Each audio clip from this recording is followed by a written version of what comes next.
বিশ্লেষণ কি। তার আগে আমাদের জানতে হবে কি, আমরা জানবো আমরা মুখ দিয়ে বিভিন্ন রকম আওয়াজ করে থাকি। যখন আমরা হাসি তখন কি করে হাসি, হা হা হা হা, হি হি হি হি করে হাসি। যখন কাঁদি তখন একটা রকম আওয়াজ হয়। আবার দেখো যখন আমরা হাই তুলি তখন একটা আওয়াজ করে একটা হাই তুলি, ঠিক আছে। আবার আমাদের দেখো বিভিন্ন রকম মুখ থেকে আমরা বিভিন্ন রকম আওয়াজ করে থাকি। যখন আমাদের হাতে একটা মশা কামড়ায় বা পিঁপড়ে কামড়ায় তখন আমরা কি করি, উফ করি, ঠিক আছে। হাত থেকে হয়তো কিছু পড়ে গেল, ইস করে আমরা আওয়াজ করি। তাই মুখ দিয়ে এই বিভিন্ন রকম আওয়াজগুলোকেই আমরা বলে থাকি কি, ধ্বনি বলে থাকি। তাহলে আমাদের শিখতে হবে প্রথমে কি, আমরা শিখে নেব প্রথমে ধ্বনি। ধ্বনি কথার অর্থ হচ্ছে আওয়াজ।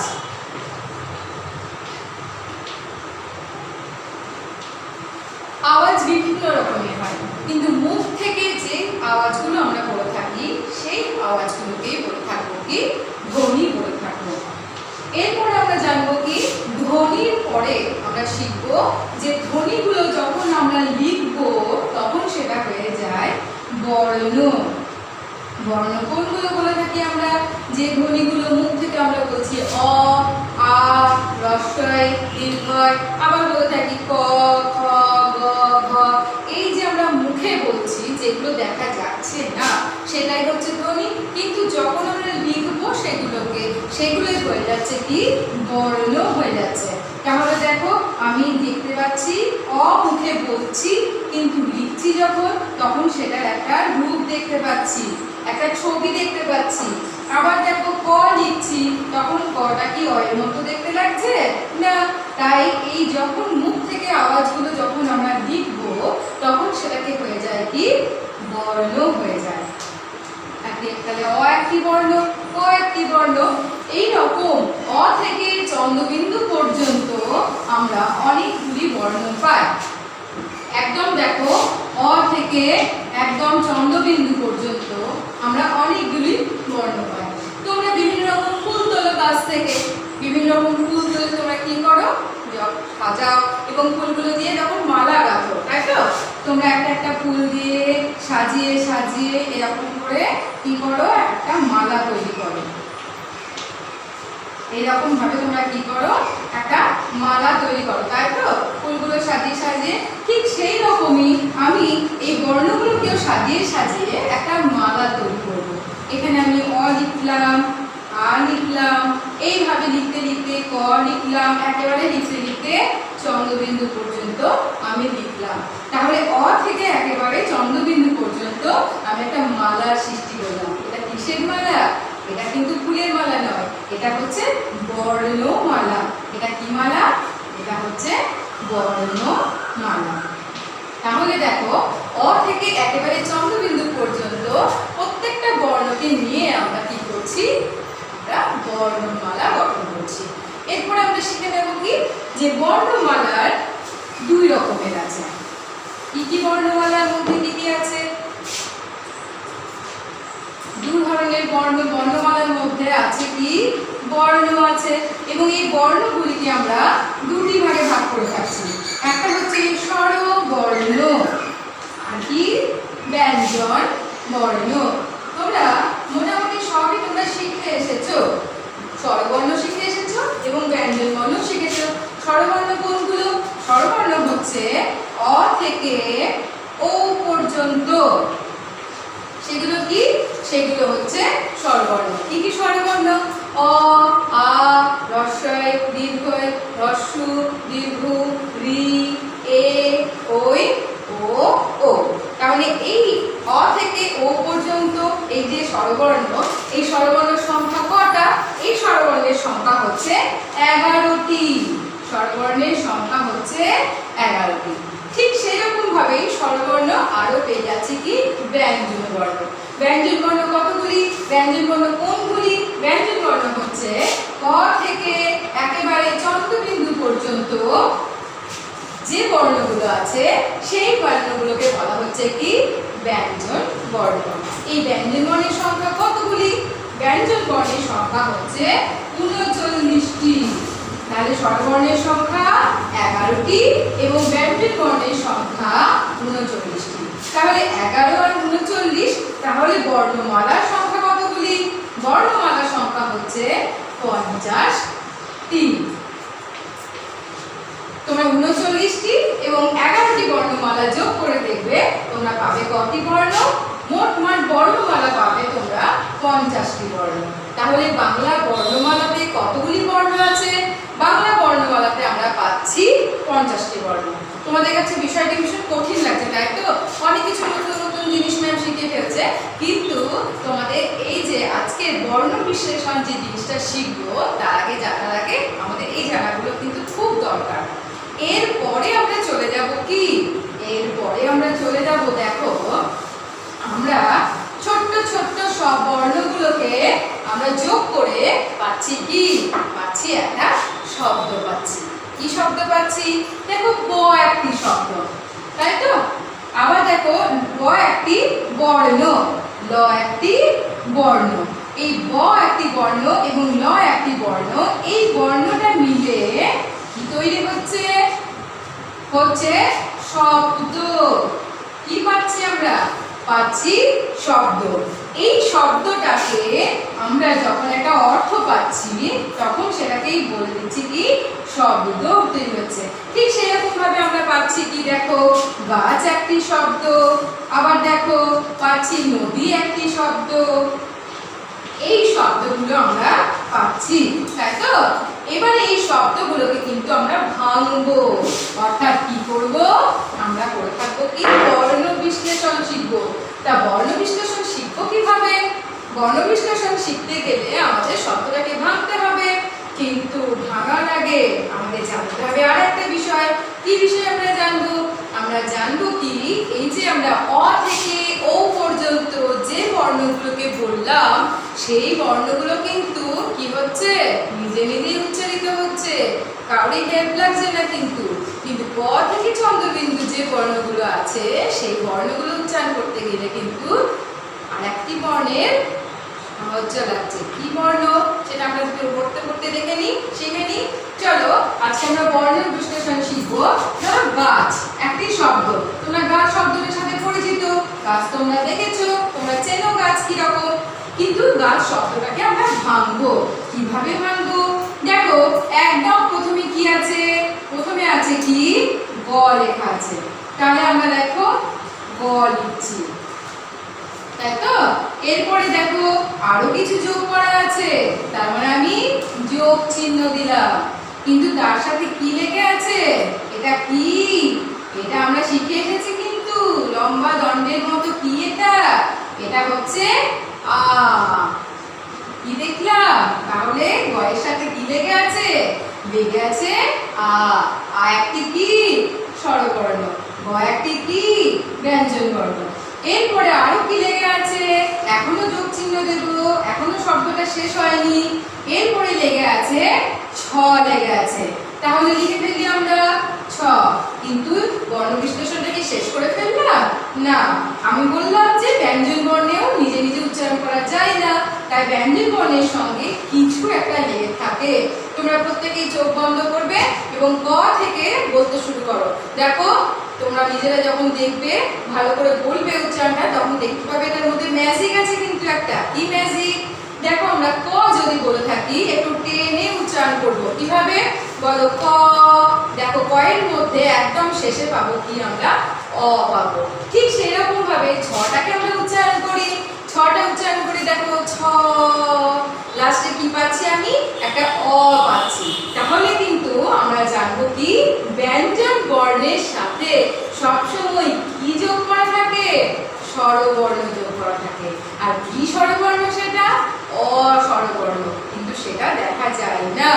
কিন্তু আমরা যখন বর্ণ বিশ্লেষণ শিখব তখন কিন্তু আমরা সেই অটাকে কিন্তু দেখতে পাবো। তাহলে দেখো এই যে গয়ের সাথে লেগে আছে কিন্তু আ, আমরা দেখতেই পাচ্ছি, কিন্তু ছয়ের সাথে কিছুই লেগে নেই। কিন্তু আমরা যখন উচ্চারণ করলাম, যখন আমরা মুখে বললাম, তখন সেটা কি দেখতে পাচ্ছি? ছয়ের সাথে কি লেগে আছে? একটা ম্যাজিক অ লেগে আছে, তাই তো? তাহলে আমরা লিখে ফেলি, সেই অটাকে লিখে ফেলি। কিন্তু তোমরা ভাববে বর্ণ বিশ্লেষণটা হয়ে গেল, তাই তো? এখনো হয়নি বর্ণ বিশ্লেষণ। কেন হয়নি? এটা যদি করে থাকো তাহলে কিন্তু ভুল বলবো। ঠিকই করেছো, কিন্তু তারপরেও ভুল বলছি। কেন ভুল বলছি? দেখো আমি স্বরবর্ণ এবং ব্যঞ্জন বর্ণগুলোকে আমি আলাদা করব। কিভাবে আলাদা করব? দেখো এই যে এটি একটি কি ব্যঞ্জন বর্ণ, তাহলে এই ব্যঞ্জন বর্ণের তলাতে আমি একটি হসন্ত দেব। দেখো তোমরা এই যে গাছ শব্দটা আমরা বর্ণ বিশ্লেষণ করলাম, করার পর এটা যদি বলে থাকো এটা সঠিক, কিন্তু সঠিক এখনো হয়নি। কেন সঠিক বলবো না? দেখো এখানে আমরা পাচ্ছি কি ব্যঞ্জন বর্ণ পাচ্ছি, আবার দেখো স্বরবর্ণ পাচ্ছি, আবার ব্যঞ্জন বর্ণ পাচ্ছি, স্বরবর্ণ পাচ্ছি। কিন্তু এই যে ব্যঞ্জন বর্ণ এবং স্বরবর্ণগুলোকে আমরা একটু আলাদা করে নেব। তাহলে আলাদা করতে গেলে আমাদের কি করতে হবে? ব্যঞ্জন বর্ণের তলায় আমরা একটা করে ব্যাকা করে দাগ দেব, ঠিক আছে? এই দাগটাকে বলা হয় কি হসন্ত বলা হয়। তাহলে দেখো আরেকটি ব্যঞ্জন বর্ণ কি আছে? দেখো অটা কি ব্যঞ্জন বর্ণ? না, অটা স্বরবর্ণ। তাহলে এর নিচে আমরা কিছুই দাগ দেব না। আরেকটি ব্যঞ্জন বর্ণ কি আছে? ছ আছে, ছয়ের নিচে আবার একটা আমি দাগ দিলাম। তাহলে কি হলো? এটা হসন্ত হলো। আবার দেখো আছে অ, অটা কি ব্যঞ্জন বর্ণ না স্বরবর্ণ? অ হচ্ছে কি একটি স্বরবর্ণ। তাহলে আমাকে আর কোনো জায়গায় দাগ দেওয়ার প্রয়োজন নেই। অর্থাৎ আমি এবারে বলতে পারি শব্দটা বর্ণ বিশ্লেষণ সঠিক হয়েছে, ঠিক আছে? এরকম ভাবে আরো কিছু শব্দ আমরা দেখে নিই। দেখো আমরা নিচ্ছি গৃহ একটি শব্দ। গৃহ শব্দটাকে আমরা বর্ণ বিশ্লেষণ করি। কিভাবে বর্ণ বিশ্লেষণ করব? দেখো প্রথমে পাচ্ছি কি গয়ে রি। আগে শব্দটাকে বিশ্লেষণ করার আগে আমরা পড়ে নেব শব্দটা, বানান করে পড়ে নেব। কেমন করে পড়বো? দেখো কি লেখা আছে? লেখা আছে গয়ে রি হ, গ্রি হ। তাহলে দেখো প্রথমেই আছে আমরা পাচ্ছি কি উচ্চারণ করার পূর্বেই আমরা বলছি কি গয়ে রি। তাহলে গ, তাহলে লিখে ফেলি আমরা গ। গয়ের সাথে কি লেগে আছে? গয়ের সাথে লেগে আছে রি। এরপরেও কি শেষ হয়ে গেল? এখনো শেষ হয়নি। দেখো এরপরে আছে হ। আমরা বলেছি যে কোনো ব্যঞ্জন বর্ণের সঙ্গে যখন কোনো স্বরবর্ণ যোগ করা থাকবে না, তখন তার সাথে একটা ম্যাজিক অ কিন্তু লেগে থাকে। তাহলে অ এর সাথে কি লেগে আছে? একটি অ লেগে আছে। আমরা দেখতে পাচ্ছি না হয়তো, কিন্তু আমাদের বিশ্লেষণ করার সময় আমরা যখন শব্দটাকে বিশ্লেষণ করব, তখন বর্ণটাকে বিশ্লেষণ করব, তখন কিন্তু আমাদের লিখতে হবে কিন্তু এভাবে। এখনো শেষ হয়নি। এখনো শেষ করতে গেলে আমাকে কি করতে হবে? আমাকে ব্যঞ্জন বর্ণ খুঁজতে হবে, এবং ব্যঞ্জন বর্ণ খোঁজার সাথে সাথে সেগুলোকে চিহ্নিত করতে হবে। কিভাবে চিহ্নিত করব? আমরা নিচে একটি করে হসন্ত দিয়ে দেব। ব্যঞ্জন বর্ণের নিচেই হসন্তটা দেব। তাহলে কি হবে? এরপর আমরা বলতে পারি এটি সঠিকভাবে বিশ্লেষণ হয়েছে। যদি তোমরা হসন্ত না দাও, ব্যঞ্জন বর্ণ স্বরবর্ণে আলাদা না করো, তাহলে কিন্তু বিশ্লেষণ হবে না সঠিকভাবে। চলো আমরা চলে যাই আরেকটি শব্দে। এরপরে আমরা দেখব আরেকটি শব্দ। দেখো তোমরা এই শব্দটার সাথে পরিচিত। কি লিখলাম? তার আগে পড়তে হবে আমাকে শব্দটা। শব্দটা লিখেছি কিভাবে বানান করে পড়বো? ময়ে ও মৌ, ময়াকার মা, ছয়রসই ছি। কি হয়? মৌমাছি। তোমরা পেয়েছো তোমাদের পাঠ্যপুস্তকে এই শব্দটার সঙ্গে তোমরা পরিচিত আগেই হয়েছো। তাহলে দেখো আমরা বর্ণ বিশ্লেষণ করি প্রথমে কিভাবে। দেখো ম আছে, ময়ের সাথে তাহলে ম লিখলাম। ময়ের সাথে কি লেগে আছে? ময়ের সাথে লেগে আছে ময়ে ও। তাহলে লিখে ফেলি আমরা। তখন আর কিন্তু আমরা বর্ণ বিশ্লেষণ করার সময় তখন আমরা কার চিহ্নটি দেব না, আমরা কি দেব? তখন আমরা বর্ণটি লিখে ফেলবো। এখনো শেষ হয়নি। কি যোগ করা আছে? এরপরে আছে মা।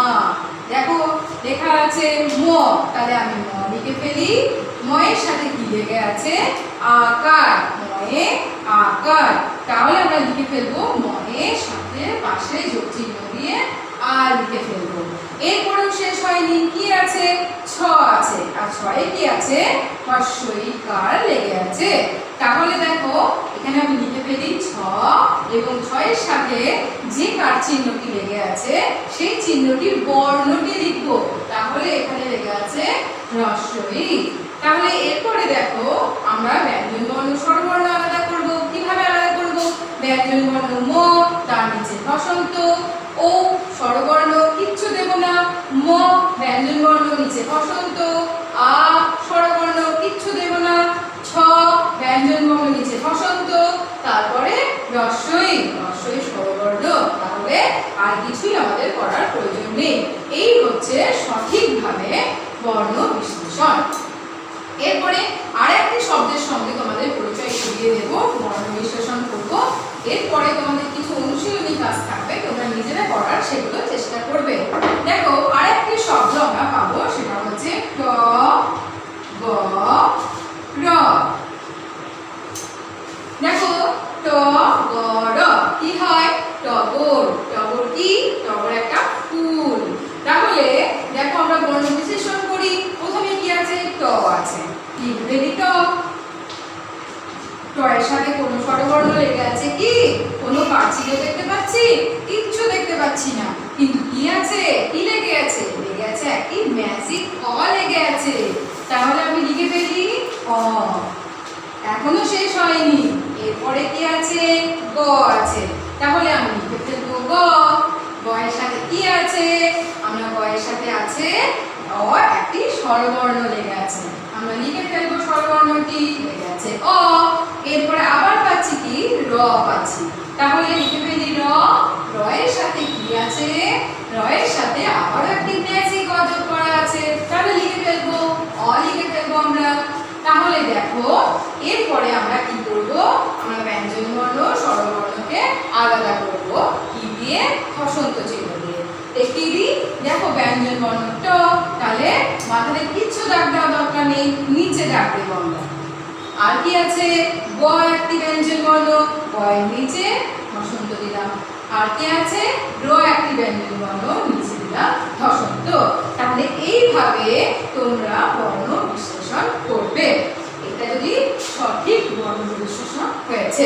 যদি তুমি হসন্ত চিহ্ন দিয়ে বর্ণ বিশ্লেষণ করার পরও তুমি হসন্ত চিহ্ন দিয়ে যদি আলাদা না করে থাকো, তাহলে কিন্তু সেটি সঠিক নয়, কোনোভাবেই সঠিক করা বলা যাবে না। এইভাবে তোমরা বর্ণ বিশ্লেষণ আরো কিছু শব্দের উপরে নিজেরা করার চেষ্টা করবে। এরপর দেখো বর্ণ বিশ্লেষণ করা আছে, আমি বর্ণটা শব্দটা গঠন করব কিভাবে? দেখো আমি দেখিয়ে দিই। আমি বিশ্লেষণ করে দিচ্ছি। দেখো আ,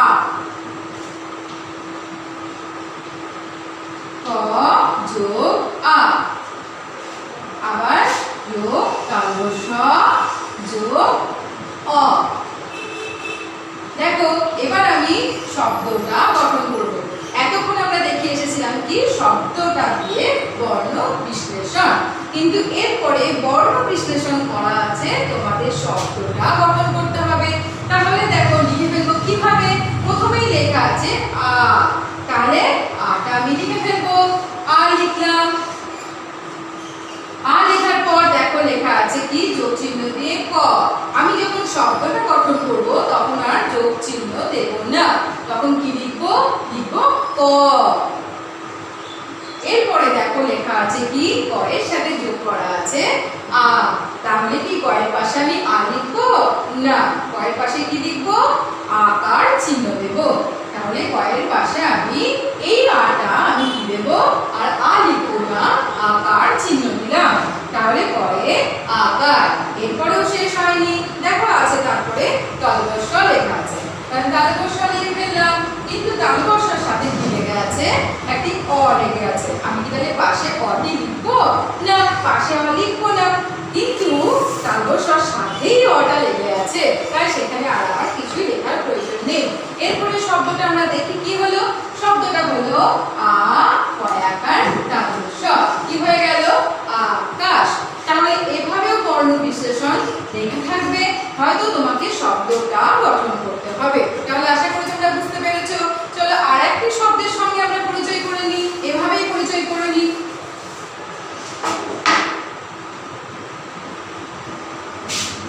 দেখো লিখলাম ব, ওই তালব্য আকার খ।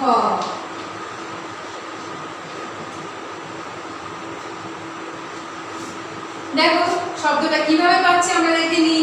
এই যে দেখো প্রথমেই লেখা আছে ব এবং বয়ের সাথে যোগ করা আছে ওই। তাহলে প্রথমেই আমাকে লিখতে হবে ব। বয়ের সাথে কি যোগ করা আছে? বয়ের সাথে যোগ করা আছে ওই। অর্থাৎ এখানে আমরা কিন্তু শব্দটা গঠন করার সময় আমরা লিখব ওই কারের চিহ্নটি। ওই কারের চিহ্ন লিখে ফেলেছি। এরপরেও শেষ হয়নি, তারপরে আছে তালবস্য। তাহলে লিখে ফেলি তালবস্য। তালবস্য লেখার সঙ্গে সঙ্গে দেখতে পাচ্ছি তালবস্যের সাথে যোগ করা আছে আ। তাহলে আটা হচ্ছে কিন্তু আকারের চিহ্ন দেব। এরপরেও দেখো যোগ করা আছে খ। তাহলে দেখো কি লিখবো আমরা খ।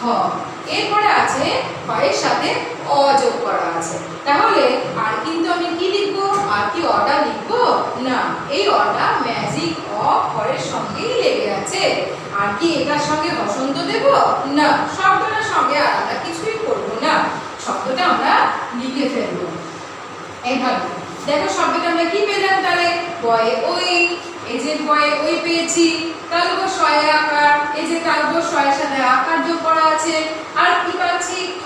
তাহলে খয়ের সাথে অ লেগে আছে। তাহলে শব্দটা হলো বয়ে ওই তালবস্য আকার খ। কি পেলাম? বই সা। এভাবে তোমরা কি করবে? তোমরা শব্দগুলি ভাঙবে, আবার ভাঙা শব্দগুলি এভাবে যোগ করার চেষ্টা করবে। এরপরেও আমরা আরেকটি কাজ দেখে নিই। আমরা একটু ম্যাচিং করব। কিভাবে?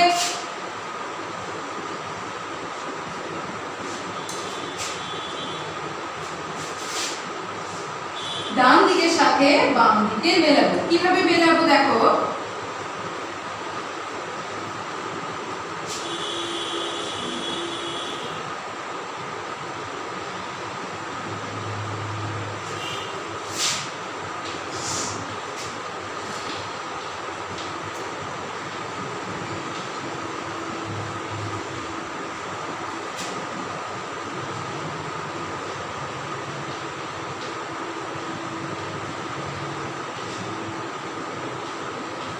দেখো আমরা মেলানোটা কিভাবে করব। দেখো এখানে দুটো শব্দ আছে এবং এখানে দুটি কি আছে? বর্ণ বিশ্লেষণ করা আছে। দেখো এখানে শব্দটা পাচ্ছি কি? ন দয়ে দীর্ঘই, এখানে নদী, আর পাচ্ছি গয় আকার ছ গাছ। তাহলে এবারে কিভাবে মেলাবো? বর্ণ বিশ্লেষণ তোমরা করতে শিখে গেছো। বর্ণ বিশ্লেষণের সাথে সাথে শব্দ যোগ করা তোমরা শিখে গেছো, কিন্তু এবারে দেখতে হবে কোনটাই সঠিক, কোনটি বর্ণের সাথে শব্দটার সাথে বর্ণ বিশ্লেষণটা সঠিক। প্রথমেই দেখো গয়ে সাথে আ ছ অ, আবার দেখো ন অ দ দীর্ঘই। তাহলে কি হচ্ছে? এই দুটি বর্ণ বিশ্লেষণ কোনটির সাথে কোনটি হবে? প্রথমেই পাচ্ছি গয়ে আকার, তাহলে কোনটার সাথে পাবো? গয়ে আকার। ছ, তাহলে পাচ্ছি ছ, তাহলে কি হয়ে গেল? গয়ে আকার ছ গাছ। এভাবে আমরা কি করব? শব্দটার সাথে বর্ণ বিশ্লেষণটা যোগ করে দেবো, অর্থাৎ ম্যাচিং করে দেবো, অর্থাৎ মেলাও করবো। এরপরেও দেখো আর কি আছে? ন অ দ দীর্ঘই। তাহলে এই শব্দটা কি পাবো? নদী। তাহলে আমরা এখানে পেয়ে যাচ্ছি এভাবে কি পাচ্ছি? শব্দটার সঙ্গে আমরা বর্ণ বিশ্লেষণটা ম্যাচিং করে দিলাম। এভাবে তোমরা বাড়িতে যে হোমওয়ার্কগুলি থাকবে সেই হোমওয়ার্কগুলি করার চেষ্টা করবে। অবশ্যই তোমরা ভিডিওটি দেখবে এবং ভিডিওটি দেখার সাথে সাথে তোমরা এভাবে অনুশীলনীগুলো করার চেষ্টা করবে। প্রথমেই শব্দটা ভালো করে তোমরা দেখবে, ভালো করে উচ্চারণ করবে। উচ্চারণ করার পর কিন্তু তোমরা এভাবেই বর্ণ বিশ্লেষণ করবে। আশা করি তোমরা বুঝতে পেরেছো। আচ্ছা, আরেকটা বলার কথা, যেটা হচ্ছে তোমাদের এই বর্ণ বিশ্লেষণে তোমাদের শুধুমাত্র কার চিহ্ন যোগে শব্দগুলি দিয়েই বর্ণ বিশ্লেষণ আসবে। কোনো জফলা রফলা বা কোনো ফলা যোগে বা মিশ্র